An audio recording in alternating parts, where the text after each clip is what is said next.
اس سے کم ہوتے ہیں، لیکن بہرحال ایک دوسرے کا حق ہمارے ذمے آتا ہے۔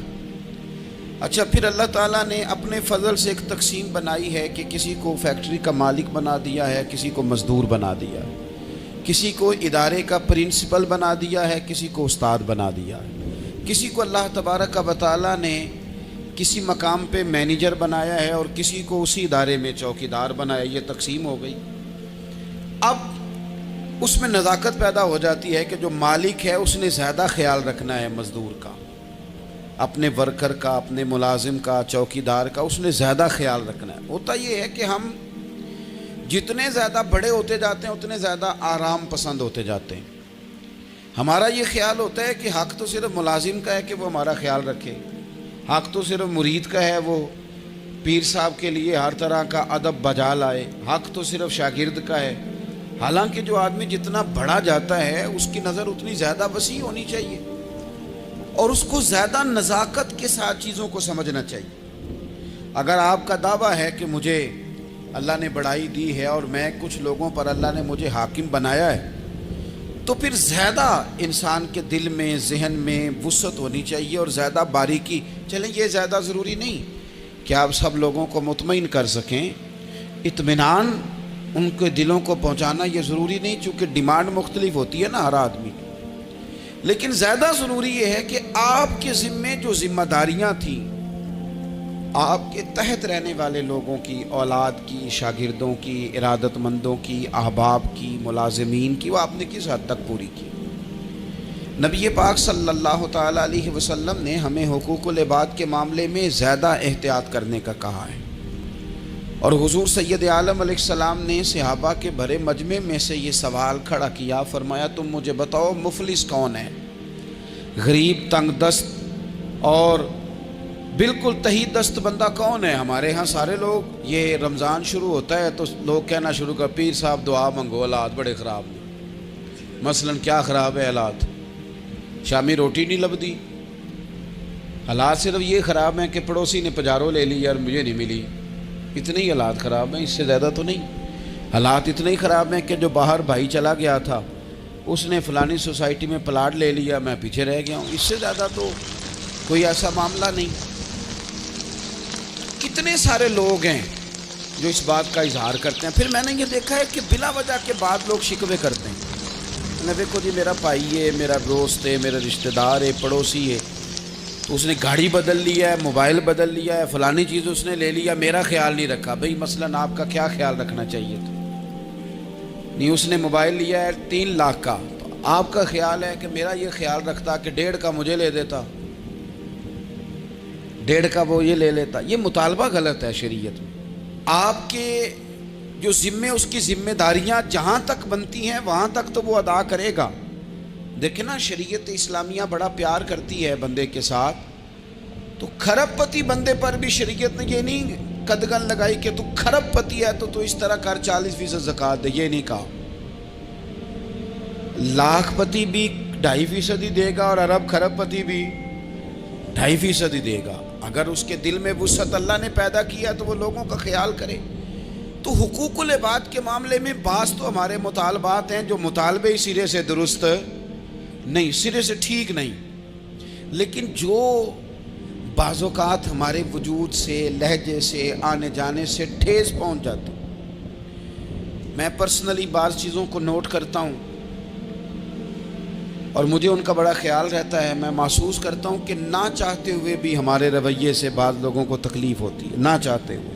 تو حقوق العباد کے مسئلے میں ہم زیادہ کمزور ہو جاتے ہیں۔ آج یہ سوچنا ہے کہ وہ جو میری ذمہ داریاں ہیں، جو شریعت نے، دین نے، اسلام نے، اور کچھ میں نے خود کہیں شاگرد بن کر، کہیں ارادت مند بن کر، کسی جماعت کا ممبر بن کر، کسی مسجد کی ذمہ داری لے کر، کسی ویلفیئر کام کی ذمہ داری لے کر، کسی غریب کی ذمہ داری لے کر، کسی مزدور کی ذمہ داری لے کر، جو میں نے اپنے اوپر خود چیزیں ضروری قرار دے لی ہیں، میں ان میں کہاں تک کامیاب ہو سکا ہوں اپنی ذمہ داریوں کا۔ حضرت معاویہ بن خدیج رضی اللہ تعالیٰ عنہ ایک صحابی ہیں، وہ فرماتے ہیں کہ مجھے حضرت عمر نے کہیں بھیجا تھا جہاد کے لیے، تو میں وہ کامیابی کی خبر لے کر دوپہر کو لوٹا۔ تو عرب شریف کے اندر جو کہ گرمی زیادہ ہوتی ہے، میں نے مناسب نہیں سمجھا کہ میں حضرت عمر کو دوپہر کو جگا کے خبر دوں کہ حضور بے فکر ہو جائیں، اللہ نے کامیابی دے دی۔ میں نے شام ہونے کا انتظار کیا، یہ ان کے اچھے اخلاق کی علامت۔ اعلیٰ ظرفی کی بات بتا رہے ہیں، کہتے میں نے شام ہونے کا انتظار کیا، مغرب کے وقت یا عصر کے وقت میری ملاقات ہوئی تو میں نے حضرت عمر سے کہا کہ حضور الحمدللہ اللہ نے کامیابی دے دی، جس مہم پہ آپ نے بھیجا تھا وہ اللہ کے فضل سے اس مہم سے کامیابی ہو گئی۔ تو حضرت عمر فرمانے لگے دیر سے کیوں آئے، مجھے تو امید تھی کہ تم سرے دوپہر آ جاؤ گے۔ میں نے کہا حضور میں دوپہر کو ہی گیا تھا، دوپہر کو ہی گیا تھا، پر سوچا کہ آپ آرام میں ہوں گے۔ کیا جواب ہے، اور کیا اس جواب کے اندر بہت سارے لوگوں کی ترجمانی ہے۔ حضرت عمر فرمانے لگے آرام کرتا تھا میں، پر وہ دور گزر گیا۔ اب تم دوپہر کی بات کرتے ہو، اب تو رات کو بھی کم ملتا ہے۔ وہ تھا ایک دور، اب جب اپنے ذمے خود ذمہ داریاں زیادہ لے لی، اب کیا پتا کہ کوئی کہاں سے چل پڑا ہے تجھے ملنے کو۔ وہ دور گزر گیا جب تو سوتا تھا، من چاہی زندگی بتاتا تھا۔ اب تو نے خود یہ فیصلہ کیا ہے، اب تو میں بھائی تم دوپہر کی بات کرتے ہو، میں تو رات کو بھی گشت کرتا ہوں کہ کوئی ضرورت مند تو نہیں، کوئی حاجت مند تو نہیں۔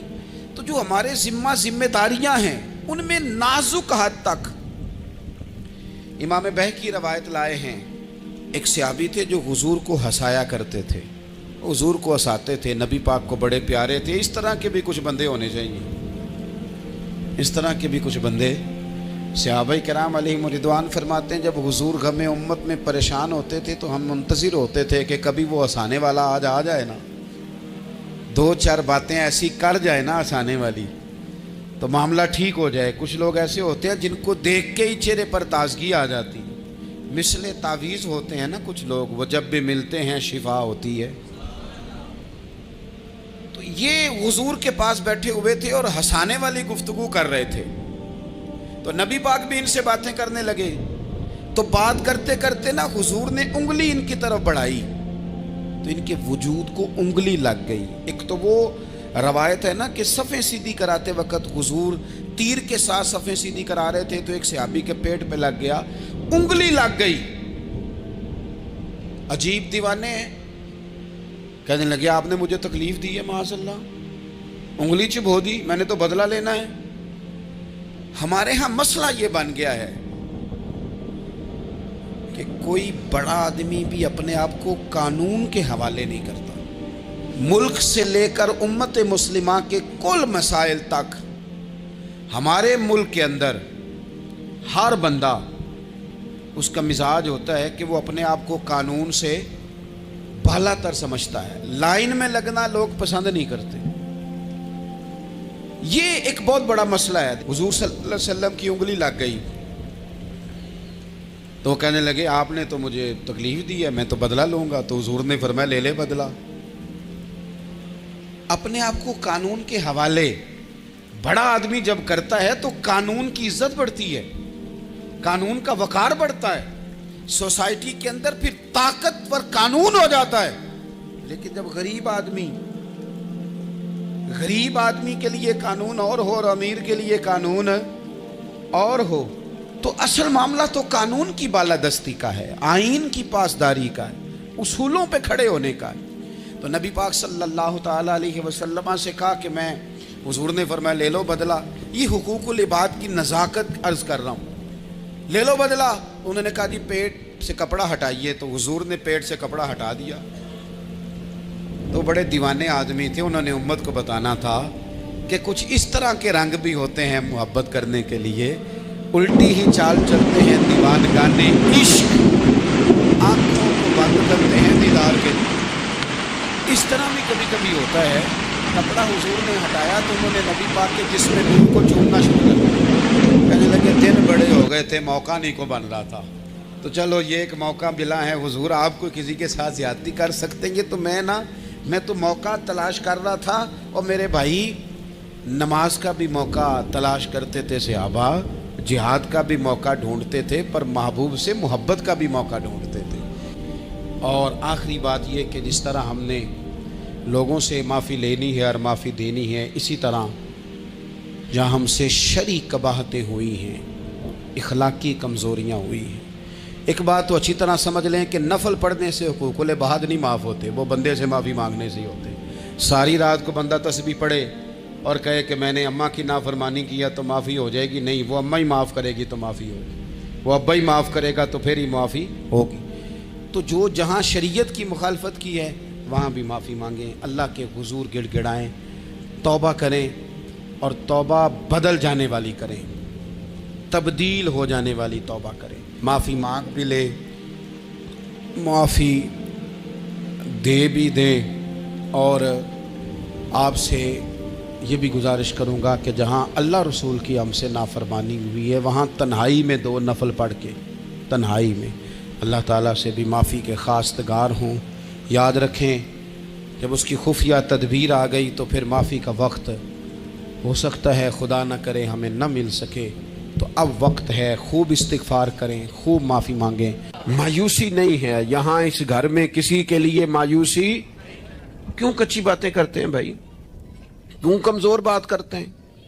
او جی مجھے یہ زیادہ ڈپریشن کب پھیلتا ہے، یہ زیادہ انزائٹی کب ہوتی ہے لوگوں کو؟ کہتے ہیں جی میں ہی ناکام کیوں ہوں، فلانا آگے نکل گیا، میں ہی پیچھے کیوں رہ گیا ہوں؟ تو میں کہتا ہوں مثلاً آپ کیا پیچھے رہ گئے؟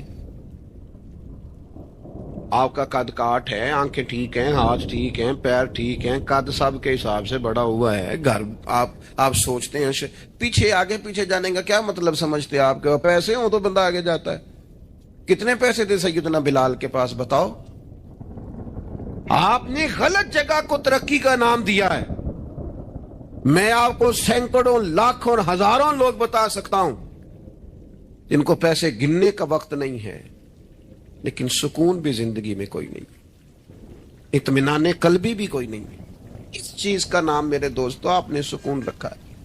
اور آپ ایسے لوگوں سے ملے زندگی میں جن کے پاس پیسے ہیں، صحت نہیں، وہ کہتے ہیں کچھ سارے لے جائے بس میری طبیعت ٹھیک ہو جائے۔ پوچھا تھا نا حضرت بہلول دانا، پانی مانگا گرمیوں میں ہارون رشید نے، تو پانی کا پیالہ قریب کرنے لگے تو بادشاہ تھوڑی دیر پہلے بڑی باتیں کر رہا تھا کہ میں بادشاہ ہوں، تو حضرت بہلول دانا فرمانے لگے ایک بات تو بتا، اگر پوری سلطنت میں پانی نہ ملے تو کتنے کو دے دے گا تو؟ کہنے لگا جی آدھی سلطنت دے کے بھی پانی کا پیالہ لے لوں گا۔ تو آپ فرمانے لگے اگر یہ پانی تو پیے اور پھر خدا نہ خواستہ تیرا یہ پانی خراج نہ ہو، تکلیف ہو جائے مسانے میں، پیشاب نہ آئے، اور تو درد سے کر رہا ہے تو پھر کیا کرے گا؟ کہنے لگا جی اللہ معاف کرے، اس وقت تو دل کرے گا ساری سلطنت دے دوں۔ فرمانے لگے کیا نتیجہ نکلا دولتوں کا، حکومتوں کا کیا نتیجہ نکلا؟ او بھائی تیری صحت ٹھیک ہے، یہ بھی تو کامیابی ہے۔ او میرے بھائی تیرے گھر میں ماں باپ موجود ہیں، یہ بھی تو کامیابی ہے۔ رب نے اولاد دے رکھی ہے، چھوٹی کامیابی ہے۔ بہن بھائی ہیں، چھوٹی کامیابی ہے۔ کائنات کی سب سے بڑی کامیابی یہ ہے کہ تو محمد عربی کا کلمہ پڑھتا ہے، تو رسول اللہ کا غلام ہے۔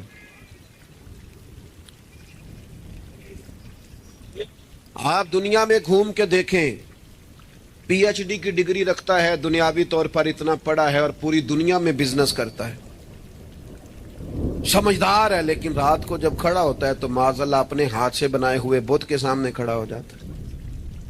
تو پہلے دن سے رب کو سجدے کر رہا ہے، اسے بہت بڑی سعادت سمجھ، یہ بہت بڑی دولت ہے، اسے سمجھ۔ لیکن وہ ہمارے بچے اللہ جانے کس مایوسی کا شکار ہیں، کس پریشانی کا شکار ہیں، کس کمزوری کا شکار ہیں۔ آپ ان کمزوریوں سے باہر آئیں۔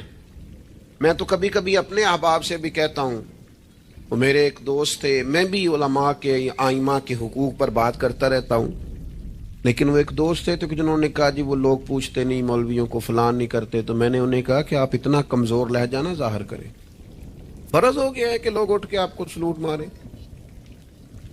یہ دین کا طالب علم تو اتنی بڑی سعادت رکھتا ہے کہ ابھی اس نے ایک ڈگری بھی نہیں لئی، پہلے دن گھر سے نکلتا ہے تو حضور نے فرمایا فرشتے پیروں کے نیچے پر رکھ دیتے۔ تو جس کو پہلے دن اتنا پروٹوکول ہے وہ کچا کیسے پڑ گیا؟ اس نے یہ کیا کہا کہ فلانا مجھے سلوٹ نہیں کرتا، نہیں کو کرتا تو نہ کرے۔ میں اپنے ادارے سے باہر نکل رہا تھا، تو ایک صاحب تو ان کا سٹائل بڑا انوکھا تھا. ویسے مجھے غصہ اتنا زیادہ نہیں آتا, کم آتا ہے. وہ نکل رہے تھے تو مجھے انہوں نے روکا بڑے خطرناک طریقے سے, رکے رکے جی رکے. وہ چابیاں لہراتے نکلے تو مجھے کہنے لگے کہ وہ ہمارا یہاں قریب ایک میرج ہال ہے, تو کھانا زیادہ پک گیا تھا ایک بارات کا, تو ورکروں کو بھی دیا تو پھر بھی بڑھ گیا ہے, تو اب ضائع ہو جائے گا, آپ منگا لیں طالب علموں کے لیے. اٹ سٹ تے پکھڑا کوار گندل اسی کچھ اور بھی بوٹیاں جاننے ہیں. تو میں نے اسے کہا, میں کہ یہ تو اگو نظر آیا نا مدرسے دے کول, تو پھر یاد رکھی. میں کہ تو روٹی تکی نہیں جیڑی اسی کئی باری کھا انڈا بھی لئیے, اے گوشت مگر پھر دے, تو کیا کچی بات کرتا ہے؟ تجھے پتہ ہے ہم کون ہیں؟ ہم رسول اللہ کے دین کے نوکر ہیں. تو سمجھا ہی نہیں بات کو. تو ان بچوں کو کیا سمجھتا ہے؟ یہ طلباء ہیں, اور میں چھوٹا آدمی ہوں, بڑی بات کرتا اچھا نہیں لگتا, لیکن بڑی جلدی وقت آنے والا ہے, آپ دیکھیں گے سب سے زیادہ ایم فل کرنے والے انشاءاللہ مدارس کے بچے ہوں گے, سب سے زیادہ پی ایچ ڈی کرنے والے انشاءاللہ مدارس کے بچے ہوں گے, اور یہی چراغ جلے گا تو روشنی ہوگی. آپ دیکھیں گے یہ کس طرح سے نکلتے ہیں, میدانوں میں آتے ہیں. وہ آپ چھوڑ دیں کہ وہ دیہات میں کیا معاملہ, آپ نے دیکھا کسی مولوی صاحب کے ساتھ, آپ آنے والا وقت دیکھیں کتنا اجالا لے کے آ رہا ہے, آپ روشنی دیکھیں کتنی چمکدار ہے, آپ سورج کی آب و تاب دیکھیں, ابھی تو ایک شعاع باہر آئی ہے اور پوری دھرتی پہ اس نے اپنی روشنی پھیلا دی. آپ دیکھیں, آنے مایوسیاں نہیں, کمزوریاں نہیں. آپ اس محبوب کے ماننے والے ہیں جو خوشخبریاں دیتے ہیں, جو لوگوں کو تازہ دم کرتے ہیں. حضور نے تو ہر بندے کو خوشخبری دی ہے. کیا کہا مزدور کو؟ نبی پاک نے فرمایا جو محنت کرے رات کو تھک کے سو جائے نا, اللہ اس کے گناہ معاف کر دے گا. ایک بندہ گزر رہا تھا سامنے سے, تو صحابہ نے کہا دیکھے کتنی تیزی سے جا رہا ہے مال کمانے کے لیے, کاش اللہ کے رستے میں یہ تیزی دکھاتا. تو حضور فرمانے لگے اگر رزق حلال کمانے جا رہا ہے پھر بھی اللہ کے رستے میں ہی ہے, اگر اس لیے جا رہا ہے کسی کے سامنے ہاتھ نہ پھیلاؤں پھر بھی اللہ کے رستے میں ہی ہے, اگر اس لیے جا رہا ہے بیوی بچوں بہن بھائیوں پر خرچ کروں تو پھر بھی اللہ کے رستے میں ہے. تو تجارت کر رہا ہے, دکان پہ بیٹھا ہے, کاروبار کر رہا ہے, اور نبی پاک نے تجھے خوشخبری دی ہے, فرمایا بات سچ بول کے تجارت کرنا, جھوٹ نہ بولنا, بددیانتی نہ کرنا, کرنا تجارت ہی, بس سچ بول کے تجارت کرنا. اللہ قیامت کے دن نبیوں کے ساتھ جگہ عطا فرمائے. نبی کریم نے فرمایا جو غلام صحیح کر کے اپنی ڈیوٹی کرے نا, جس مالک کے ساتھ اس نے معاہدہ کیا اس کی ڈیوٹی صحیح کرے اور نماز صحیح پڑھے, اللہ تعالیٰ عبادت پر ڈبل ثواب عطا کرے گا, ڈبل ثواب دے. حضور نے تو ہر بندے کو خوشخبری دی ہے, نبی پاک نے تو ہر ایک کو طاقتور کیا ہے. کوئی شعبہ ایسا جو رزق حلال والا ہو, اس کو ایک شعبہ صرف دنیا میں برا ہے, وہ ہے کسی کے سامنے ہاتھ پھیلانا. باقی دنیا میں کوئی چیز بھی بری نہیں ہے. میرے عزیز, آپ اپنے آپ کو ذہنی طور پر کمزور نہ کریں. اور یہ ہمارے ہاں برادریزم چلتا ہے, مجرم وہ نہیں ہوتا جو کہتا ہے میری برادری بڑی ہے. وہ کہاں مجرم ہے؟ مجرم وہ ہوتا ہے جو کہتا ہے میری برادری چھوٹی ہے, وہ ظالم ہے, مجرم ہے. جب نبی پاک نے فرمایا سارے انسان جناب آدم کی اولاد ہیں, قبائل تو تعارف کے لیے ہیں, تجھے کس نے حق دیا کہ تو اپنی برادری کو چھوٹا سمجھے؟ کچی بات کرتا ہے تو. رب نے جہاں چاہا تجھے پیدا کیا. جو ماں باپ اللہ تعالیٰ نے تیرے لیے پسند کیے ہیں تجھے پسند کیوں نہیں؟ جو چچاؤں کو ماموں کو اللہ نے تیرے لیے پسند کیا تجھے پسند کیوں نہیں؟ جو قبیلہ, جو گھرانہ, جو علاقہ اللہ نے تیرے لیے پسند کیا, یہ ہماری اپنی مرضی تو نہیں نہ ہوتی, ہم نے کہاں پیدا ہونا, خالص رضا الہی ہے نا. تو ناپسند کیوں کرتا ہے؟ کمزور پڑتے ہو, تنگ ہوتے ہو, اپنے آپ کو آزمائش میں ڈالتے ہو. کمزور باتیں نہیں. اقبال کے بیٹے نے ایک دن کچی بات لکھ کے بھیجی تھی, کہا تھا ابا جی کسی سے تھوڑا قرضہ لے لوں, تو اقبال نے نظم لکھی, کہا پتر کچی باتیں کرتا ہے, دیار عشق میں اپنا مقام پیدا کر.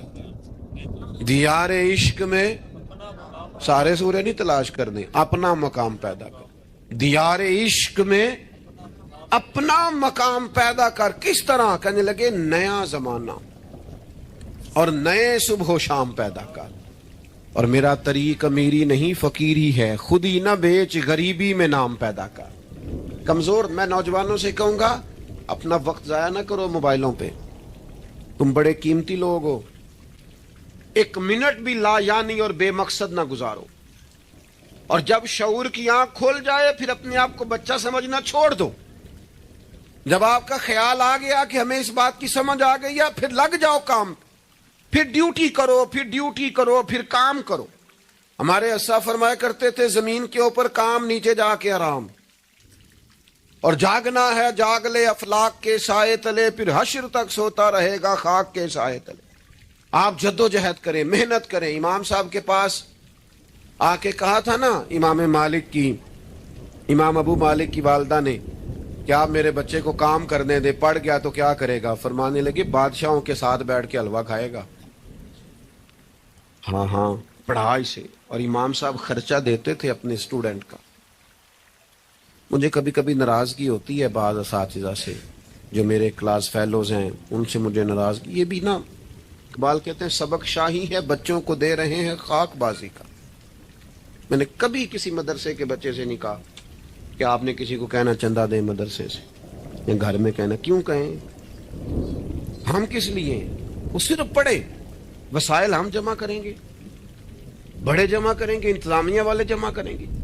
کبھی کمزوری نہ پیدا کرو. اقبال کہتے ہیں شکایت ہے مجھے یا رب خداوندان مکتب سے، سبق شاہی ہے بچوں کو دے رہے ہیں خاک بازی کا. انہیں اڑنا سکھاؤ، گرنا نہ سکھاؤ. ان کی شعوری زندگی بلند کرو. ان کے مزاج کے اندر آپ وہ چیز پیدا کریں کو بچہ لائق ہے. اور آپ سمجھ رہے ہیں کہ خرچے کی وجہ سے اگر اس کے والدین پڑھانا نہیں چاہ رہے تو آپ تھوڑا سا نا تھپکی دیں، آپ کے پتر خرچہ چلا لیں گے، ہم دیکھ لیں گے، چیزوں کو غور کریں گے. امام ابو مالک رحمت اللہ علیہ کے استاد نے کہا ان کی والدہ سے کہ تو میرے سے خرچہ لیا کر گھر کا. کوئی بیٹھا ہوا مجھے دور دعا دیتا ہے، میں ڈوبتا ہوں پر سمندر اچھال دیتا ہے. فرماتے ہیں پھر میں نے پڑھا اور وہ وقت آیا کہ ہارون رشید نے مجھے قاضی القضاء بنا لیا. اور میری ماں مجھے ملنے آئی تو کوئی مسئلہ ڈسکس کرنا تھا تو ہارون رشید نے مجھے تخت پہ بٹھایا، حلوہ منگا لیا اور میرے ساتھ بیٹھ کے کھانے لگے. میری اماں آئی، پوچھا میرا پتر کہاں ہے؟ تو کہا وہ تو حلوہ کھا رہے ہیں وہاں بادشاہ کے ساتھ. تو رو پڑی، کہنے لگی یا اللہ اس کے استاد پہ رحمت فرما. کب کہا تھا وہ خود رخصت ہو گئے دنیا سے، لیکن کیا چاندنی کر گئے. میرے عزیزو کم ہمتی نہیں، کمزور. یہ کیا کیا ہے اتنے سارے اسلامی ممالک نے؟ آپ کٹھے ہوئے ہیں اور آپ نے کٹھے ہو کے صرف اسرائیل کو آپ دب کے جواب بھی نہیں دے سکے. کم ہمتی دکھائی آپ نے. آپ ایک بات بھی نہیں کر سکے، آپ کے اندر اتنی جرت بھی نہیں تھی آپ کلام کرتے. آپ یہی کہہ دیتے کہ ہم ان کے ساتھ ہیں. تم سے تو اچھے وہ لوگ ہیں جو کفرستان میں رہتے ہیں، غیروں کے ملک میں، اور فلسطین کے حق میں ریلیاں نکال رہے ہیں. کمزوروں تم تو بات بھی نہ کر سکے. یاد رکھنا ہمتیں، طاقتیں، تندرستیاں یہاں ہوتی ہیں. پورا باب ہے بخاری میں کہ انسان مال کا غنی نہیں ہوتا، دل کا غنی ہوتا ہے.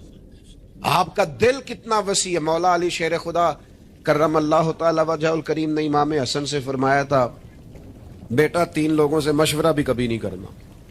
ایک تو ہے نا دوستی کرنا، تعلق رکھنا، فرمایا مشورہ بھی نہیں کرنا. حضور کس سے؟ فرمایا بزدل سے مشورہ نہیں کرنا، وہ کبھی دلیری کی بات نہیں بتائے. اور لالچی سے مشورہ نہیں کرنا، جس کا دل ہی آزاد نہیں، ہر وقت لالچ میں الجھا ہوا ہے، کیا رائے دے گا.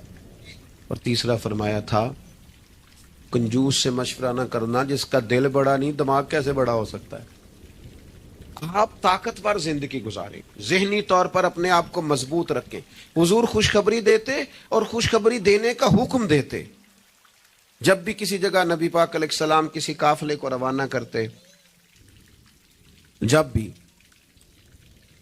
2 باتوں کا حکم ضرور ارشاد فرماتے، اور یہ حضور کے وسیلے سے ہمیں ملی ہے. ہمیں چاہیے کہ ہم یہ 2 باتیں ہمیشہ یاد رکھیں.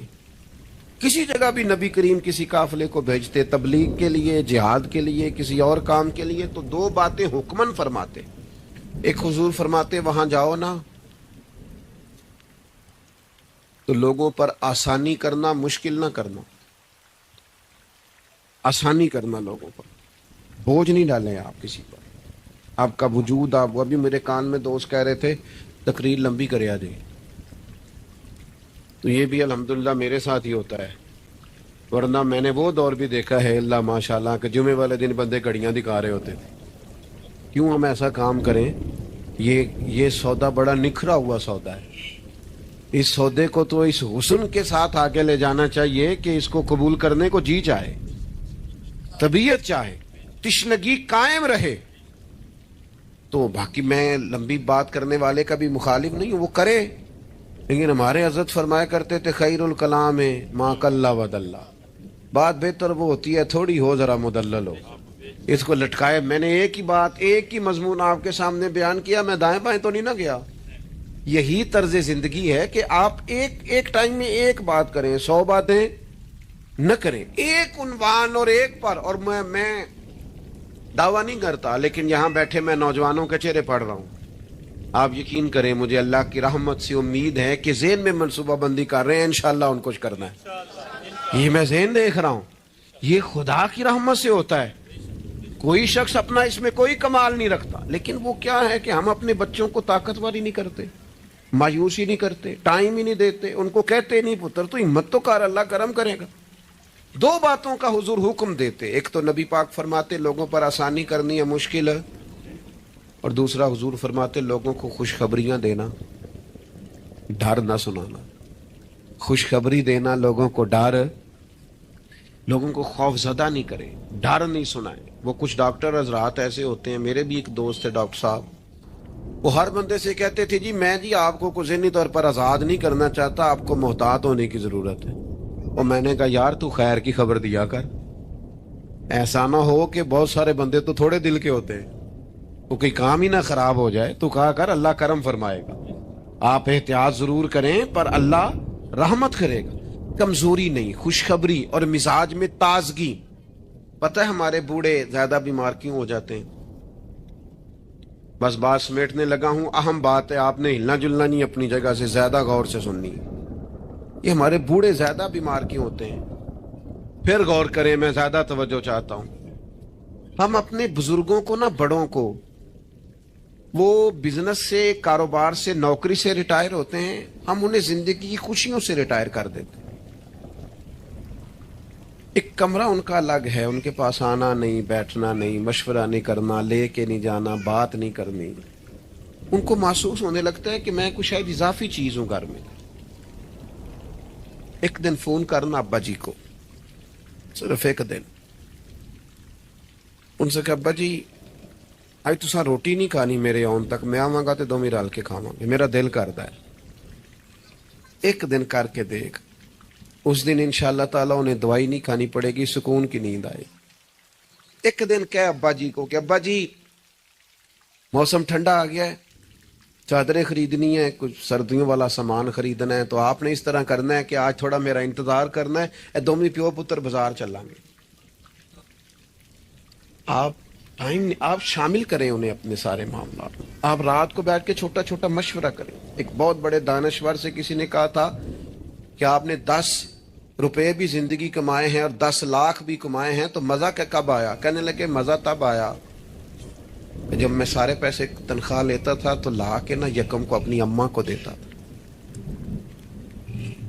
پھر وہ میری اماں جب مجھے گن گن کے واپس کرتی تھی نا صبح کرائے کے لیے, تو میں جب کہتا تھا نا اماں جی 5 روپے اور, اماں کہنی سی پتر نہ, تو بڑی محنت نہ کمانا, پیسے ضائع نہیں کری دے.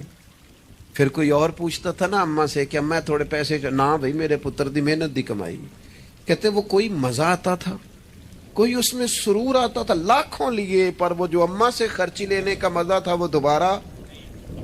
کبھی اماں کو فون کرو کہ اماں جی میں نا آج روٹیاں تواڈے ہاتھ دیاں کھانیاں نہیں, آکھو, فون کرو کہ جو جیسے بھی ہو نا آج آپ نے پکانی ہے, میرا دل کر رہا ہے. ہم نے شامل ہی نہیں کیا. بزرگ ہمارے سامنے انتظار کرتے ہیں, میرے کولوں لنگ جاندہ ہے, حال انج پوچھتا ہے جی میں MBBS ڈاکٹر راتی وارڈ پوچھتا ہے کچھ ہے تو نہیں چاہیے تھی, تجھے کھانا تو نہیں, تو ڈاکٹر ہے. ان کو خوشخبری دے, ان کو تسلی دے, ان کو شامل رکھ, ان کو لے کے جا, ان سے مشورہ کر, ان کو شامل کر,